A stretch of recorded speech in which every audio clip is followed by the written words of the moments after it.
দেখুন, আমরা নিশ্চিত যে ক্যানিং পশ্চিমে তৃণমূল কংগ্রেস প্রার্থী আমি দ্বিতীয়বারের জন্য আবার যে ক্যানিংয়ের মানুষ আমাকে যে আশীর্বাদ তাদের ভালোবাসা দেবে, কারণ 5 বছর ধরে এই এলাকার ডেভেলপমেন্ট, উন্নয়ন, মানুষের শান্তি সম্প্রীতি, হিন্দু মুসলিমের ভ্রাতৃত্ব আমি বজায় রেখেছি। আমরা নির্বাচনের আগেই বলেছিলাম যে আমরা ক্যানিং পশ্চিমে জয়ী হব, সাথে সাথে ক্যানিং পশ্চিম সহ সারা রাজ্যে মামাটি মানুষের সরকার আবার চতুর্থবারের জন্য আমরা গঠন করব। আজকের ফার্স্ট রাউন্ডের শেষে প্রায় 8,000 ভোটে আমরা এগিয়ে আছি।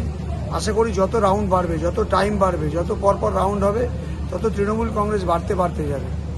আমি আপনাদের তাই বলি যে ক্যানিং পশ্চিম নিয়ে আমরা আগে দিয়েই নিশ্চিত ছিলাম, নির্বাচনের ফল দেখবেন আমরা অনেক ভোটে জয়লাভ করব।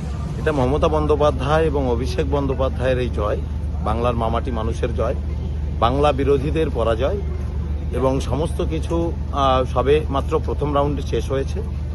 দেখতে থাকবেন এভাবে, রেজাল্ট আমাদের তৃণমূল কংগ্রেসের পক্ষে, মমতা বন্দ্যোপাধ্যায়ের পক্ষে, বাংলার পক্ষে, অভিষেক বন্দ্যোপাধ্যায়ের পক্ষে আসবে, যেটা আমাদের প্রিয় নেত্রী, দেশনেত্রী মমতা বন্দ্যোপাধ্যায় কমিটমেন্ট করেছেন, এবং যেটা আমাদের প্রিয় নেতা, সর্বভারতীয় সাধারণ সম্পাদক মাননীয় অভিষেক বন্দ্যোপাধ্যায় যেটা বলেছেন সেটাই দাঁড়াবে রেজাল্ট শেষ পর্যন্ত। এবং আমাদের প্রথম রাউন্ডের গণনা শেষে যেটা আমরা আগিয়েছি 3,000 3,500-এর উপরে ভোটে আমরা আগিয়ে আছি।